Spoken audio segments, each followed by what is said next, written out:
I'm now going to hand over to, thankfully, we now have a presentation from a couple of consumers. Nathan Grixti, who's from the Victorian Mental Illness Awareness Council, and Indigo Daya, who's from the Mental Illness Fellowship in Victoria. And some of you may have seen the video they made in the lead up to the Victorian election, and congratulations on that. And it really was encouraging to see that the kinds of messages that the sector has been given are actually resonating with consumers, because we'd be worried if we were misread them. So we please welcome Nathan and Indigo.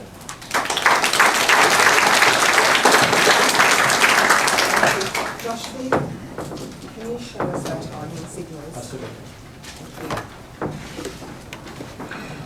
Josh is going to apply reasonable and necessary timing controls.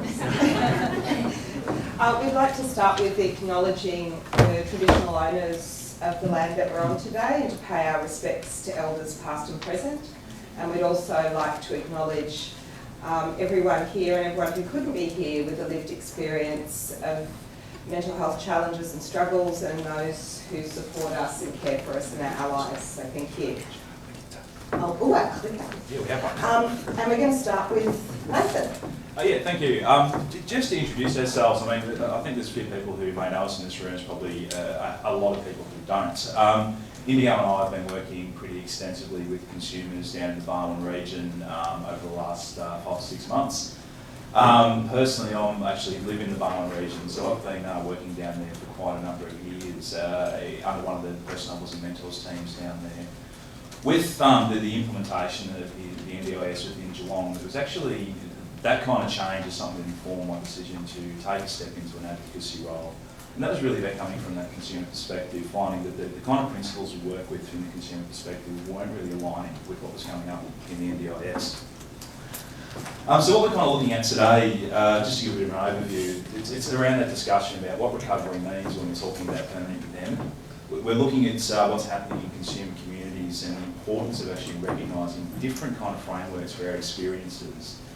And finally, we'll finish off just by actually touching in and just seeing what consumers are actually saying down in Geelong. And it does have a delay. Just a quick note, before we do kind of go forward, we were chatting earlier about the kind of imagery we're using in this presentation. You're going to see a lot of megaphones. Some people have found that to be a bit confronting and a little bit abrasive. What we're kind of getting at here, though, is quite often when we're asked to present from the consumer perspective, we're always asked to present in the context of the system. So what works, what doesn't, what consumers are saying about the system as a whole. There's another aspect to consumer perspective, though, which often doesn't really get acknowledged in these kind of presentations, and that is that there is a consumer culture, that there is a historical context to the consumer movement, which quite often sits in direct contrast to what the system is saying. And this talks about psychiatric labels, it talks about systemic abuse, it talks about human rights abuses. This is something that's come up in a lot of the conversations we've been having, and so hopefully we'll talk to these today. Yes, I should note that when we were looking at imagery to use, we did check with a group of consumers about sorts of images, because I was thinking we'd have pictures of people who looked like they were listening, and they said, no, we want pictures of megaphones. So this is us working with what people want. We're on to me. The person with the clicky has the power. So we're starting, the first issue we're talking about is recovery in a context of permanent impairment, which, if you haven't guessed, is something that Nathan and I are going to present a number of challenges about, based on the experience of people we've been working with. So, and rather than start with what we think, we're continuing to ask a number of consumers why they think it's an issue, and we've included some of their perspectives here.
for NDIS funding, one has to sign an agreement that one is permanently disabled.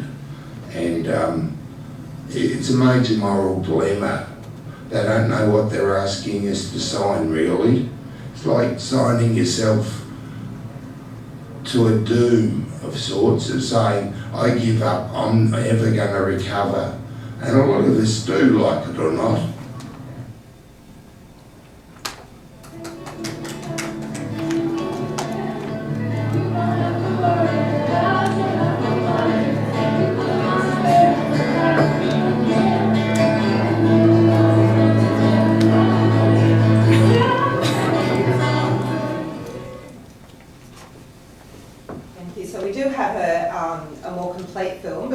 Focusing on permanent disability, we've done some extracts. I think we just skipped a slide, did we? Yeah, is this me or you?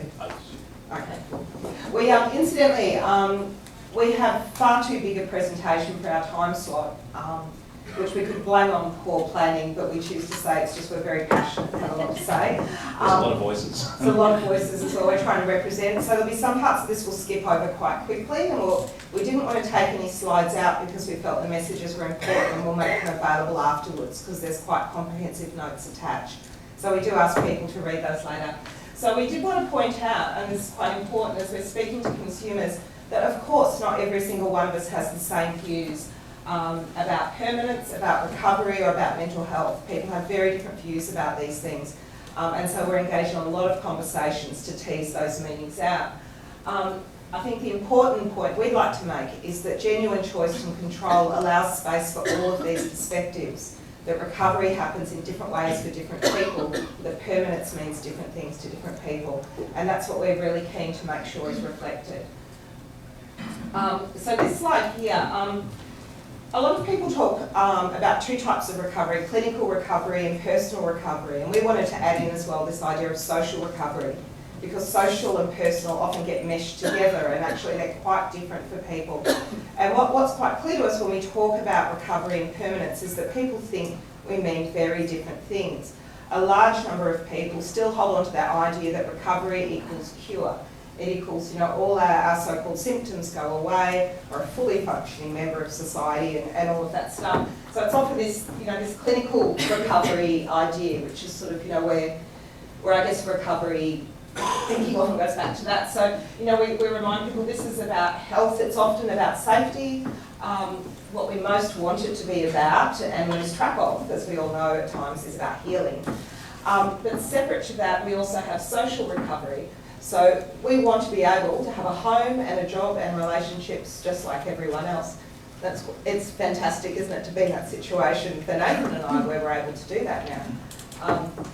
So I know I've worked out, I'm still trying to add it all up, but I've cost the mental health system during my years as a consumer hundreds and hundreds of thousands of dollars, and now I have to pay tax. Now, I'll be interested at the end of my life what the bottom line is on the balance sheet, I'm not sure. I'm not sure which way I want it to go, actually. But this stuff's really important, and our sector works really hard, the community mental health sector, in this space, to varying degrees. Personal recovery at the top is often a space that's most misunderstood, I think, and often left out as well. And I suspect around these ideas of permanence, this is the type of recovery that's most at issue. And this is not about what we have in the outside world. The first part of my recovery did involve volunteering, taking on more roles, relationships, and eventually getting back to work. But I still went home every night and hated myself. I was plagued with voices. I wanted to die. I hadn't worked through personal recovery stuff. I'd done enough clinical recovery stuff that I could hide it and not end up back in hospital. I'd done enough social recovery stuff that I was off the pension. But the quality of my life was appalling. Yeah, and I'm not sure how sustainable that would have been. The personal recovery work for me was hugely significant, and that essentially involved letting go a lot of the clinical meanings and definitions around my experience, connecting with past trauma, learning to get control of what had happened, so that I've reached the place today where, yes, I still hear voices sometimes. I get self-harm urges every day. I have some beliefs that are unusual. Perhaps this whole presentation is unusual, but I don't think it is. I don't see those as symptoms. I certainly don't see them as impairments. I see them as aspects of my personality and my identity and myself. And actually, I see them as a strength. And that's what the personal recovery has meant to me. I'm not sure if I'd entered community mental health services and they mirrored the message that clinical services gave me, which was that, Indigo, you have schizophrenia, this is for the rest of your life, it's permanent. I had to recover from that as well as from my difficult experiences. If the community starts giving that same message, we risk personal recovery. And that's why we wanted to just set. Do you have any other points on that slide, Nathan? Yeah, I think that it's a key message from a lot of consumers is that the personal recovery often involves actually being able to turn their back on the labels. That if we're in a system that's constantly promoting these ideas of permanent impairment, of disability, of psychiatric illness, things like that, we internalise that, we take that on. That in order to recover a lot of the times, we need to be able to let go of some of those names, which I guess is where this idea is coming from. You haven't had any problematic psychotic type symptoms lately, though? Look, it was funny, we were just chatting about this morning. I generally have what would be considered problematic psychotic symptoms by the system on a daily basis. We were laughing about a lot of my voices and visions, particularly getting up here doing this presentation. It involved a very kind of grandiose kind of idea that I'm somehow fighting some big elder god that's getting his black tentacles down into the location where the first fleet met the Aboriginal community here. And my role is to stand up here and somehow change the minds of hundreds of thousands of people around the country and make it all okay. What I've actually learned to do over the years, though, by letting go of some of these definitions of psychosis and mental illness, is to actually use that experience. So oddly enough, I'm actually finding myself up here talking to you about my experience, talking about what these kind of ideas mean, and hopefully changing your minds in ways which will affect the system. So what will be considered to be psychotic and symptomatic of an illness is actually an experience which I utilise in the work that I do. It's not a disability at all for me. Or an impairment. Or an impairment, yeah, it's called an impairment, would be to do it a disservice as well. One person's delusion is another person's job description. And that's not just for consumers either. So here's important. We've got a number of quotes in here, and we desperately wanted to read them all out, but we're not going to because of time. But Mary O'Hagan, please do read these later. You know, she talked about, you know, she was labelled chronic in her last admission to hospital. She talks about why permanence is an issue. Will Hall, if you don't know of Will Hall, please look him up. Outstanding consumer leader from the United States. He pulls out this issue in language around enduring versus permanent and how many people actually think that they're synonymous. Because we've gotten quite used to using the word enduring, although a lot of consumers, and I'm actually one of them, really don't like the term because some people think it means the past, which I'm fine with. Yes, my experience has been enduring throughout my life up until this point, but who knows what's going to happen tomorrow. Other people think it's synonymous with permanent, which means past, present, future. So this is an issue, and he helps tease that out a little bit, which is important. Okay, I'll hand over to Nathan. We're just going to go through some of the specific problems with permanence. Damn, I knew this would happen. We're at 2 minutes already. And we're at the time that we've sort of got, so we'll try and whiz through some of these. As I said, people can please read these later in a bit more detail. A lot of these kind of issues, these are the issues with permanence from the consumer perspective. So I know we've heard a lot about the technical terms and what it means from a legislative level, from an insurer's level, all those kind of ideas. This is actually the people that this scheme is going to affect. This is where these ideas are coming from. So one, that idea of permanence, it can actually be quite damaging. It can destroy hope for a lot of people. In essence, that idea of permanence, it's actually misaligned with what we understand to be best practice in recovery work today.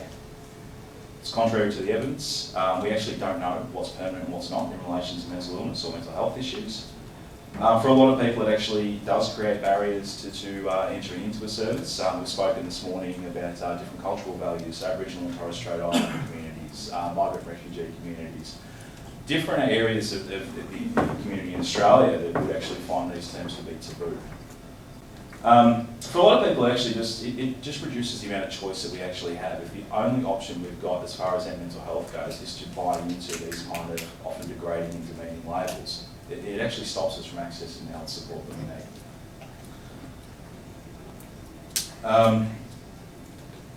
So we've kind of spoken to these, so I'll just read through these very quickly. So in terms of the central principles, hold the hope and do no harm. That, if we're at this point now of actually understanding that label of permanence is actually causing harm to the people that the system is supposed to be supporting, there's a real issue there. We know hope is central to all the recovery factors identified in the research. Hope's been a key element of recovery since consumers first started talking about it. We know that within the community sector that consumers and carers were central to actually implementing that kind of a service model. What these kind of labels of permanent impairment actually do is they replicate the clinical models that are out there, that they reinforce these kind of psychiatric diagnoses that a lot of consumers have fought so hard against. Permanence isn't trauma informed. In a way, these kind of labels actually legitimise the stigma that we all do face as well. There was a conversation happening about the Mental Health Act down in Victoria, which has recently been renewed. And many people were talking about just simply having a piece of legislation which spells it out in terms saying that we are ill, we are disabled, we have things wrong with us. It legitimises that kind of practice, it legitimises that ontology.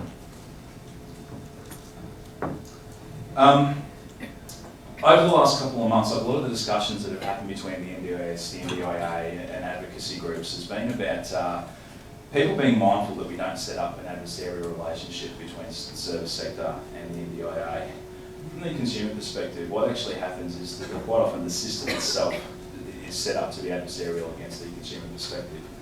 What a lot of people are actually describing with the NDIS is here comes another system which is actually holding the power over our lives, which is holding the power over our identities and who we are. That in order to get any kind of support, we actually need to submit to the labels that we actually find offensive and demeaning. As Indigo and I were just mentioning before, there is a real issue with being told that you will never recover. While those words may not be used, permanent impairment implies that for a lot of people. Oh, sorry, here we have a quote, Marinda Epstein, who's quite a strong consumer activist down in Victoria. Please read this later. This is a bit of anthropological kind of view of language. We've got a strong... We're halfway. No. We're still in our first of 3 sections. This is going to be a challenge. Okay, we'll go quite quick. I think we've talked a bit about this already, and I suspect most people in the room understand very well that this language is not consistent with best practice in recovery, and this is an issue. Where we get to at the end of this bit, by the way, is there are plenty of really sensible alternatives to this kind of language. We don't actually need to predict an unknowable future in order to give people who really need support good support.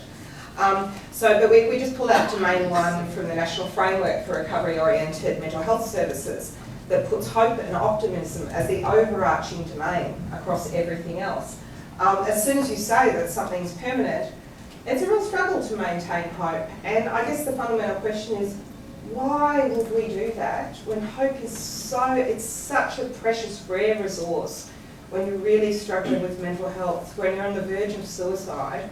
Why would we do anything to threaten hope? Why wouldn't we do more to build and reinforce hope? There are better ways to do this and reach the same ends, even the same economic ends, I believe. Next one. We'll skip that one. I guess, well, all we really want to say is we've spent a long time trying to move away from this kind of thinking in our sector. Let's not go backwards. And certainly we've had a number of workers speak to us as well who frequently said we feel like we're going back to 10 or 15 years ago to that kind of thinking. And I know that's not the intent of the scheme. So where we see these kinds of messages, we need to pick up on that and change the things that are causing that pressure. Okay, this is your favourite bit, this one. Look, I think there's been a lot of discussions about recovery, and one thing we do know is that this idea of permanence within mental health, we know is contrary to the actual evidence base that there is.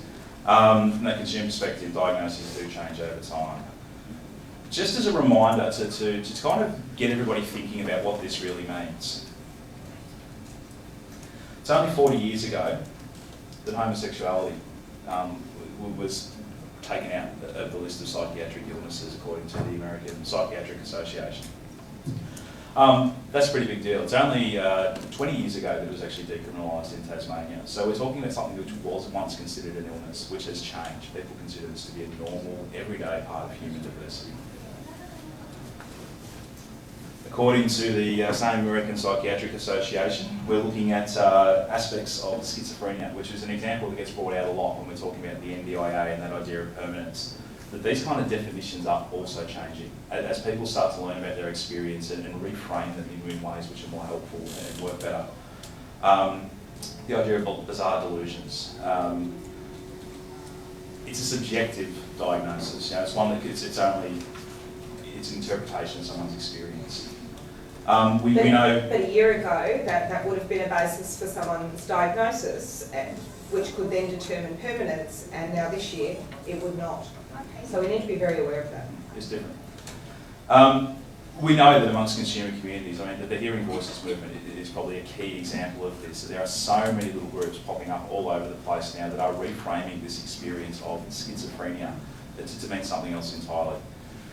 People who think it is far removed an idea of disability as what homosexuality will be considered today. Back to me. Yep. Okay, we've kind of mentioned this already. We've spoken to a number of consumers, which is growing, of people, and I guess they might fit into that phase in decline group, who are saying, I will not apply for this scheme, and it's primarily about the language. And these are people who really want to access support, and I would argue would probably be found eligible, that are saying, I don't want to have a part of this because they find it offensive. And this is an issue. And you know, we're working to get those people's stories and collect those so that the decision makers can understand what it is that people are saying here. And I guess, you know, for many of us, the community sector's always, I know for me, I don't want to sound like a clinical service basher. I've had some good experiences in clinical services, but I have also had some really horrific ones as well, and I know that's not uncommon. And I hope we're getting better and better at not doing that to people. But community services were the place where I felt safe, that used a different kind of language, that allowed me to interpret my experiences in the way that worked for me and didn't require me to accept labels, and that allowed me to go on a healing journey. We need to preserve that space. It is so valued by so many people.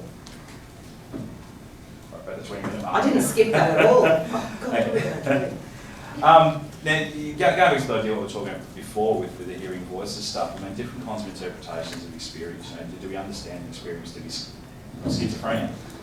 Some people would say hearing voices. Other people would talk about it in terms of spiritual emergence or a trauma response. None of these alternative frameworks actually fit the context of what schizophrenia is saying.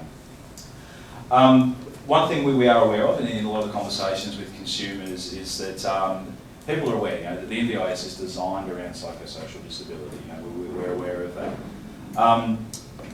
One of the things that we find happening though is that a lot of consumers who actually do appreciate that the psychosocial disability models, that idea of permanent impairments actually holds meaning for people, are actually quite fearful that there are other consumers out there, I suppose like what we're presenting today, who are going to ruin it for everybody else because we're presenting a different kind of idea. That these kind of conflicting consumer views are somehow going to destroy the whole system. So, you know, in terms of people who may be supportive of an NDIS type model, you know, don't look give ports in the mouth, whereas other consumers, what if it's a Trojan horse? What if it actually affects us all?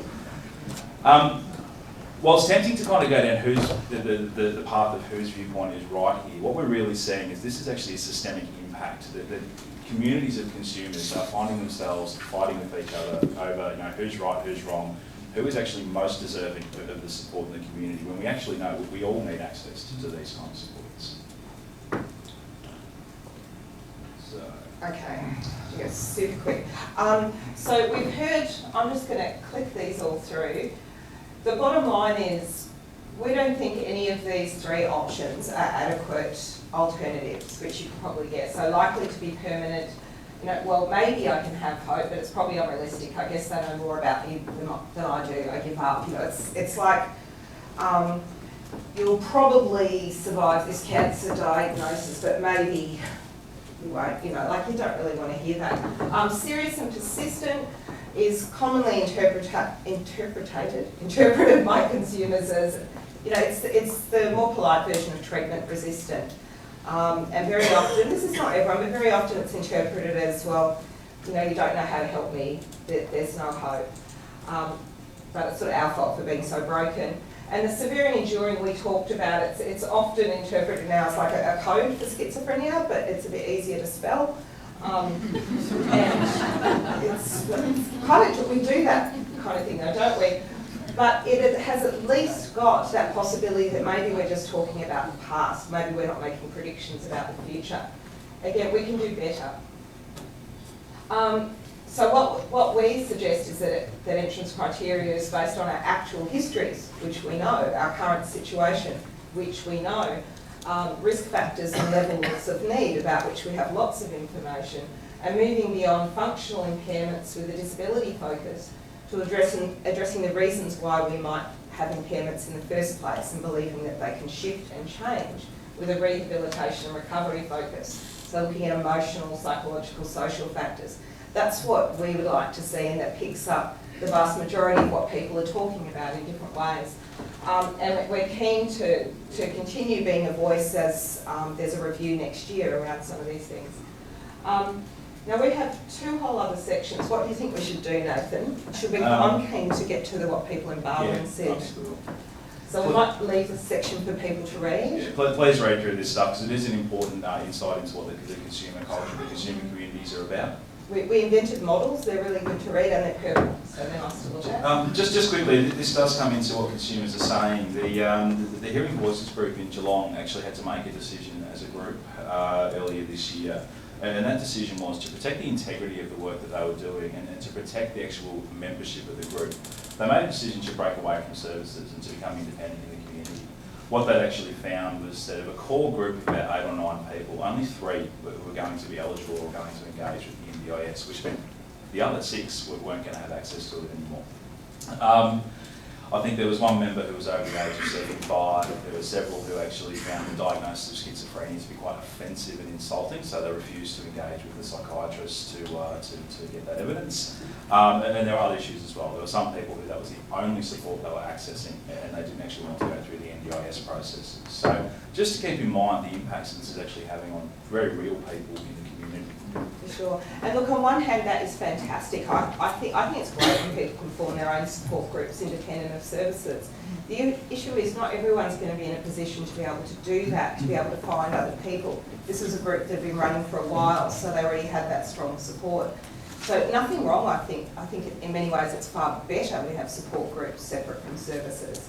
I was talking with Ellie Fossey in the ladies, and we were talking about the planes. And she asked about wings, which I thought was fantastic. And I thought, yeah, we're the people who are in those planes, or you know, we used to be in those planes. But we don't really want the planes at all. Stop building the planes. We want our own wings. We don't want your planes. I mean, that's a bit rude, isn't it? But yeah, but that's what recovery is about. It's not about keeping us in this plane that keeps flying. It's about, you know, we can build wings and get out of these systems. And from an insurance model, I thought insurance companies generally wanted to get out of paying people. So, look, we've done lots of consulting. We will be releasing a report on the people that we've consulted with over the past couple of months. So keep an eye on the My Fellowship Facebook page or in touch with VMIAC. We're writing all that up and analysing at the moment. So we'll very happily share it with all the people here today. These are the issues that people have raised. Language use, we've already addressed. Systems and process issues. Sorry, I'm just charging ahead. You're going to talk about these. Well, we just flick through. Okay. Rather than going into a lot of detail because we're probably over time already. Okay, so we've talked about the problems with language use. And I mean, this is something that's reflected across the board with consumers in Barwon and potentially across the whole nation. In terms of the systems and processes issues, the kind of feedback we're getting from consumers is that people don't feel that supports are allowing for the episodic experiences or the crisis needs that people are encountering. The interpretation for a lot of consumers is that their supports are actually locked in until their next review in 6 months to a year. So they're actually, the supports aren't flexible enough to meet consumers' needs. people generally feel they can't change their mind if they walk out of a planning meeting and suddenly decide they want to do something different. There's been a lot of accessibility issues that have been reported by consumers. There's several that we know of, or that I know of personally, who have talked about having their paperwork's been lost, and this paperwork that they've handed in April. There's been long delays. We know of quite a number of consumers who have tried to get in touch with the NDIS on numerous occasions and haven't had any kind of response. The good news is that most people who are needing to appeal or wanting to appeal are getting the supports they're requiring approved. This is the feedback that we're getting. It may be different from the sort of perspective, I don't know. So there's quite a few consumers though that have actually reported that the appeals process in itself can actually be triggering for mental health issues. It can actually contribute to the distress people are feeling.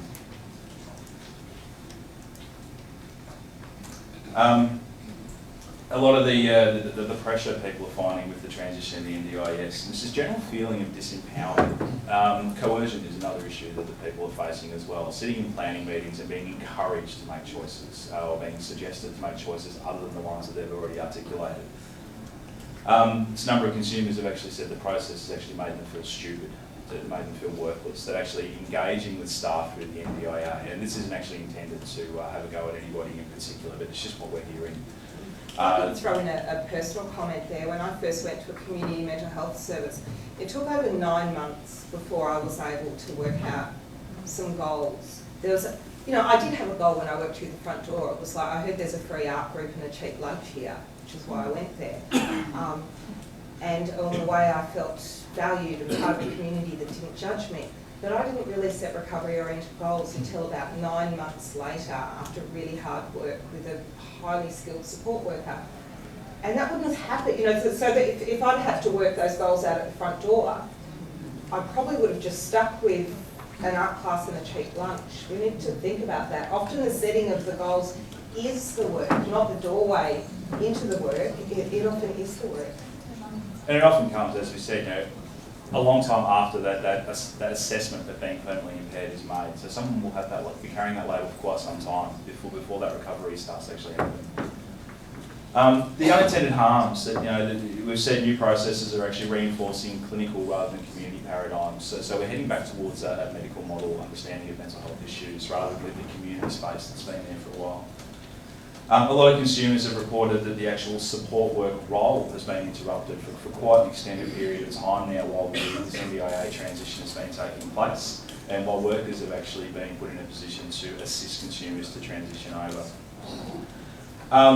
We've heard reports from quite a number of consumers as well that they have concerns for the support staff that they're working with, that they're actually worried that their supports are actually facing burnout and are experiencing mental health issues of their own.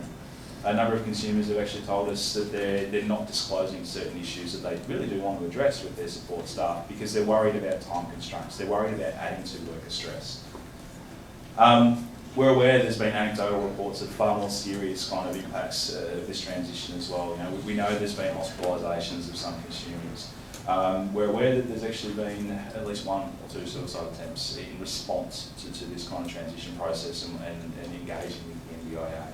That this isn't about actually pointing the finger or attributing blame, but this is actually a response. This is a legitimate need that someone was expressing. Comes down to that feeling of rejection, that feeling of stress and having to engage with yet another disempowering system. One of the issues we are mindful of is how much of these impacts are actually being recorded. We know a lot of consumers just don't disclose to the services when these kind of issues come up. They'll disclose to other consumers because that's part of the community, it's part of the cultural aspect. While we talk about recording as well, I guess around measures, what I would love to see, and I've heard some other consumers talk about, is that we're measuring satisfaction from people who get into the scheme, but not from everyone was receiving supports, like in Barwon. So all those people who've been found not eligible, they don't get a say in the 94% satisfaction stats, but they're a big group of people. They don't get to go to the feedback sessions. So that, these are real issues. There's a group that's not being measured at all. This was me, wasn't it? I guess some of the ethical questions that have come up in conversations with consumers, that, this thinking around, we thought trials, people had a choice whether or not they got to participate in them. And I guess, really what we've done is we've changed the service system, and people have had no choice about participating in this trial, and they have no choice about going somewhere else either. So we need to be really conscious of that, because it's not normally how we do things. And there's, I guess, some validity and ethical conflict, which I really see both sides of around extending block funding in Victoria. It means that ethically we're supporting people who would otherwise have nothing, so we have to do that. But on the other hand, it means that we're hiding the impact of, not having the picture being as we expect it to be when the trial rolls out. So how do we measure that? How is this a real trial, giving us real data? Consumers have told us that they feel excluded from being able to influence the design of the scheme, so I'm quite excited to hear more consumers are being involved. Nathan and I will rock up to any meetings, workshops or committees that are required. We don't make free lunch, and we don't have to make videos of everything. I guess the other thing that was quite common was people feeling that the trial and the changes in particular weren't transparent. So they're hearing things like, look, it's a trial, it'll take us a while to get it right. That's fine, but this is a trial with real people, so we need to make changes really quickly, because these are real impacts on real people's lives. And we need to show that we've made those changes and communicate it really clearly. It's got to be absolutely crystal transparent. Are we finished now? We need I the think end? we're very close. So while we're talking about all this negativity, there has been positives that have been raised. A lot of people have reported that there's been some good outcomes. People have got the kind of supports they've been asking for. Most consumers who have actually told us that they're happy with their outcome, though, have also said that they've actually found that it's only happened after they've taken a support worker or an advocate along with them. So again, it's setting up that kind of idea that the only way people can actually access a scheme is to have somebody supporting them to do it. So not being able to do things independently, not being able to take control and make choices. Many consumers have reported that dressing down to actually access supports has been advisable for a lot of people as well. They're going into a meeting and speaking about their deficits, speaking about themselves at their absolute worst, which again, it goes against this kind of idea of recovery. In recovery, we're not supposed to be focusing on all the bad things that are happening in our worst moments. We talk about moving forward. Yeah, but we're not stupid, so but we work this stuff out about, this system's not doing what we want, so how do we work it? And I've listened to consumers coaching each other. For God's sake, don't put on that dress, scruff your hair up. Don't wear your clean shirt. We don't want to do that. It's not helpful.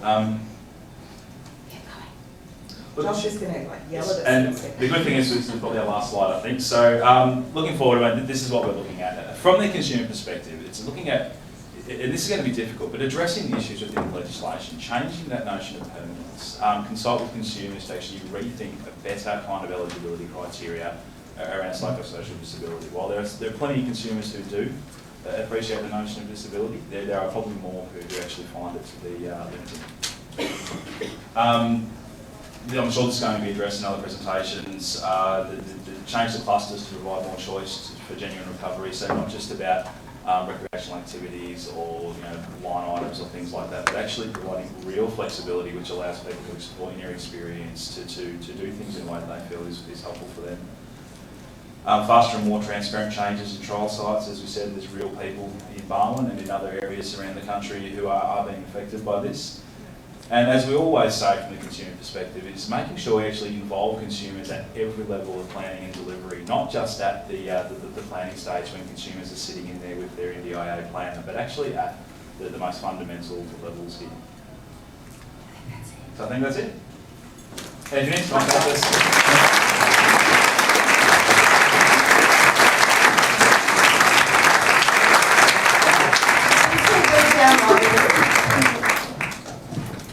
Thanks, Nathan and Indigo. It was quite compelling, I must say. We all know that language is important, but everyone knows how important it is. Yeah. Do you mind if we skip over the questions and everything we go lunch? Yeah. Just conscious. Can I just make one comment? You go to anyway. No. If it's quick. Yeah, my name's in English. I'm from the Middle Consumer Care Forum. I'm one of the co-chairs, and I'm a consumer, long-standing. Oh, sorry. I usually don't need a mic because I've got quite a loud projection. My name's Lynn English. I'm on the National Health Consumer Care Forum. I'm one of the co-chairs. And look, I would invite you, I'm going to invite you to come to the forum. But having said that, for me, that presentation needs to be made to a whole bunch of clinicians because that is significant.